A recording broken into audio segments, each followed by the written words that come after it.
کہ کوئی مسئلہ نہیں ہے، اگر عمر کا ڈیفرنس نہیں ہے، اگر تمہیں قبول ہے تو مجھے بھی قبول ہے، کیونکہ عمر کا ڈیفرنس تھا، 15 سال بڑی تھی حضرت خدیجہ اللہ کے رسول علیہ السلام سے. تو چاچا نے جو ہے اس بات پر رضامندی دکھائی. اس کے بعد ان کا نکاح ہوا حضرت خدیجہ سے، کیونکہ باتیں یہ طے ہو گئی تھی رشتے کی. جناب ابو طالب نے جو ہے دونوں خاندانوں کے بیچ کو بلایا اور خود و خود ہی نے دیا جناب ابو طالب نے. اس کے بعد دیکھیں یہ نکاح تو ہو گیا، لیکن اللہ کے رسول علیہ السلام کی ایک پریشانی کا سبب بھی وہ جان لے. اس وقت میں اللہ کے رسول بہت پریشان رہنا شروع ہو گئے تھے. یہ جو دور چل رہا ہے 25 سال سے لے کے 40 سال، اب یہ 15 سال جو چلیں گے، اس میں اللہ کے رسول علیہ السلام کسی جد و جہد میں لگے نظر آئے.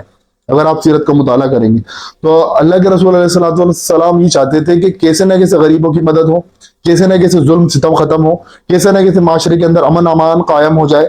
تو اللہ کے رسول اسی لیے بھاگ دوڑ کرتے. حضرت خدیجہ سے آپ کا نکاح ہو گیا. حضرت خدیجہ بہت امیر خاتون ہے، لیکن اللہ کے رسول وہ پیسہ اپنا نہیں سمجھتے تھے. اللہ کے رسول سوچتے تھے جو میرا پیسہ ہے وہی میرا پیسہ ہے. تو اللہ کے رسول ایک مرتبہ جو ہے صلی اللہ علیہ وسلم ایک مکہ سٹی سے تھوڑا دور نکل گئے. وہاں دیکھا آپ نے قافلہ آیا ہوا ہے، تو وہاں اس میں 50-60 لوگ ہیں. کچھ ان کی حالت ایسی ہے کہ ان کے کھانے پینے کو بھی ڈھنگ سے نہیں. اللہ کے رسول بڑے غمگین جو واپس اپنے گھر لوٹے ہیں، اور حضرت خدیجہ الکبریٰ رضی اللہ تعالیٰ عنہا کو اپنے دل کا حال سنایا ہے کہ خدیجہ میں دیکھتا ہوں کہ وہ قافلہ ہے، اس کے پاس کھانے پینے کو بھی کچھ نہیں ہے، اور جو ہے بڑے کمزور لوگ ہیں، بھوک سے بھی مرے جا رہے ہیں، اور میں ان کے لیے کچھ نہیں کر سکتا. بڑا غم ظاہر کرا. حضرت خدیجہ نے کہا کہ آپ ایسا کریں، مکہ کے تمام سرداروں کو بلا کے لائیں. اللہ کے رسول نے سوچا کوئی ہو سکتا ہے کوئی پلاننگ کریں ہم بیٹھ کے غریبوں کے لیے. اللہ کے رسول بلانے چلے گئے. اتنے میں آپ نے جو ہے اموال کا، اپنے مال کا ڈھیر لگا دیا. اس کے پیچھے اتنا ڈھیر لگا دیا کہ اس کے پیچھے خود چھپ گئی. اب اس میں ساری چیزیں تھیں، کپاس ہو سکتا ہے، کپڑے ہو سکتے ہیں، گندم ہو سکتی ہے، اور دیگر تجارت کے معاملات ہو سکتے ہیں. اس وقت کا سونا تھا وہ بھی ہو سکتا ہے. ساری چیزوں کا ڈھیر اتنا لگا دیا کہ اللہ کے رسول اور حضرت خدیجہ اس طرف چھپ گئے اور مکہ کے سردار اس طرف چھپ گئے. اتنے میں حضرت خدیجہ نے یہ اعلان کرا سب کے سامنے کہ لوگوں، سرداران قریش اس بات پر گواہ رہو کہ میں یہ سارا مال محمد کو جو ہے ہدیہ کرتی ہوں صلی اللہ علیہ وسلم. رسول اللہ صلی اللہ علیہ وسلم کو وہ سارا کا سارا مال ہبہ کر دیا. یہ ہوتی ہے خاتون، نیک خاتون، بڑی اس میں جو ہے ان کی، اس لیے اللہ کے رسول حضرت خدیجہ سے سب سے بڑھ کے محبت کرتے تھے.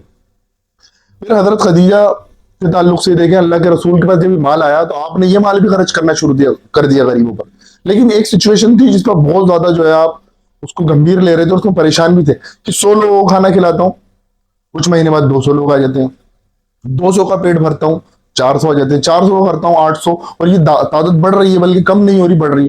اب اس سچویشن کو ہینڈل کیسا کرا جائے، اسی کی جد و جہد میں اللہ کے رسول علیہ السلام جو ہے لگ گئے. اور آپ نے جو ہے اسی غور و فکر میں آپ غار ہیرا میں بھی گئے کہ کوئی نظم ہونا چاہیے، کوئی نظام ایسا ہونا چاہیے جس میں غریبوں کی مدد کری جا سکے.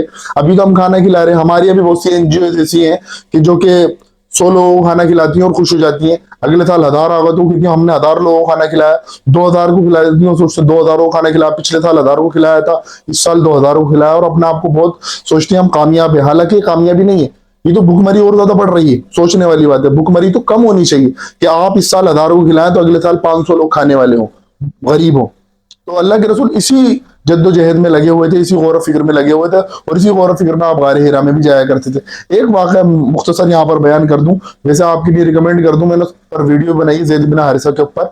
وہ ویڈیو میں آپ اس واقعے کی تفصیل سن لیجئے گا، لیکن مختصر بتا دیتا ہوں کہ حضرت خدیجہ کے جو غلام تھے زید بن حارثہ جو تھے یمن کے تھے، یہ غلام خاندان میں سے نہیں تھے. ان کو ڈاکوؤں نے پکڑ لیا اور اوقاس کے میلے میں لا کے بھیجا. وہاں پر اوقاس کے میلے میں حکیم بن نظام نے انہیں خرید لیا، اور حکیم بن نظام جو کی پھپھی تھی حضرت خدیجہ، تو انہیں لا کے گفٹ کر دیا. جب اللہ کے رسول علیہ السلام کا نکاح ہوا اور اللہ کے رسول علیہ السلام نے مہر میں 20 اونٹ دیے، تو 20 اونٹ دیے تو حضرت خدیجہ نے اس خوشی میں حضرت زید بن حارثہ کو اللہ کے رسول علیہ السلام کی غلامی میں دے دیا. حضرت زید بن حارثہ اللہ کے رسول علیہ السلام کی غلامی میں رہے کافی ٹائم تک. تو اس کے بعد آپ دیکھیں ان کے چاچا جو ہے اور ان کے والد صاحب انہیں ڈھونڈتے آ گئے وہاں پر مکہ سٹی کے اندر. اللہ کے رسول علیہ السلام کے پاس پہنچے ہیں. اللہ کے رسول علیہ السلام نے بھی نبوت کا اظہار نہیں کرا ہے، ظہور نہیں ہوا ہے. اللہ کے رسول کے پاس آئے ہیں, اللہ کے رسول سے آ کے کہا کہ ہمارا بیٹا جو ہے, ہم غلام خاندان میں سے نہیں ہے, ہم آزاد ہیں, ہمارے ڈاکوؤں نے ہمارے بچے کو پکڑ لیا اور غلاموں کی طرح بیچ دیا, تو ہم اس کو لینا ہے. تو انہوں نے کہا زید بن حارثہ بھی باہر گئے ہیں, جب آ جائیں گے تو آپ انہیں لے لیجیے گا, آپ کے ساتھ جانا چاہے تو چلے جائیں گے, لیکن میں زبردستی نہیں کروں گا, جانا چاہیں گے تو چلے جائیں گے.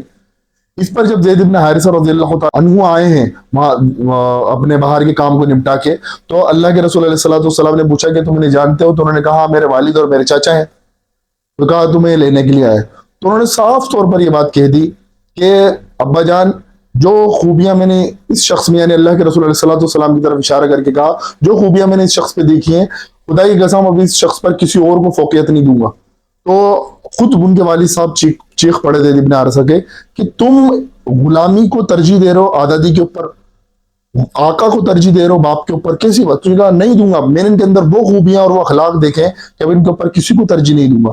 تو زید بن حارثہ کا واقعہ بھی یہاں پیش آیا. اسی دوران اللہ کے رسول کا ظاہر سی بات ہے گراف تو ایسے مکہ کے اندر اونچا تھا بہت اخلاق میں. جب یہ بات ہوئی تو اور زیادہ گراف بڑھا. اللہ کے رسول علیہ الصلوۃ والسلام نے فوراً ان کے والد کو اور چاچا کو لیا اور زید بن حارثہ کو لیا اور کہا, اور حتیم میں آئے جو مکہ خانہ کعبہ ہے, خانہ کعبہ کے باہر ایک جگہ ہے سی ٹائپ بنی ہوئی, اسے حتیم کہتے ہیں, وہ بھی خانہ کعبہ کی جگہ ہے, اسے حتیم کہا. اس پر انشاءاللہ تفصیلی ویڈیو کبھی بنائیں گی. وہ حتیم میں جو ہے وہاں پر آئے اور اعلان کر دیا کہ آج سے یہ زید بن حارثہ نہیں بلکہ زید بن محمد ہے, اور کہا کہ یہ میرا بیٹا ہے اور میں مر جاؤں گا تو اس کی وراثت میں میری وراثت میں اس کو حصہ ملے گا, اور یہ مر جائے گا تو اس کی وراثت میں مجھے حصہ ملے گا. یعنی سگا بیٹا, ریئل سن والی بات کہہ دی. انشاءاللہ اس کی بات جو ہے آگے ہم بیان کریں گے اگلی ویڈیو کے اندر کہ اس کے بعد کا معاملہ کیا ہوا, اور یہ زید بن حارثہ زید بن محمد کیسے بنے, اور زید بن محمد سے واپس زید بن حارثہ کیسے بنے. اس کی ویڈیو بھی انشاءاللہ تفصیلی ہم لانے کی کوشش کریں گے. اللہ تبارک و تعالیٰ سے دعا ہے کہ اللہ تبارک و تعالیٰ ہمیں کہنے سننے کے ساتھ ساتھ عمل کی توفیق عطا فرمائے. آخر دعوانا ان الحمد للہ رب العالمین.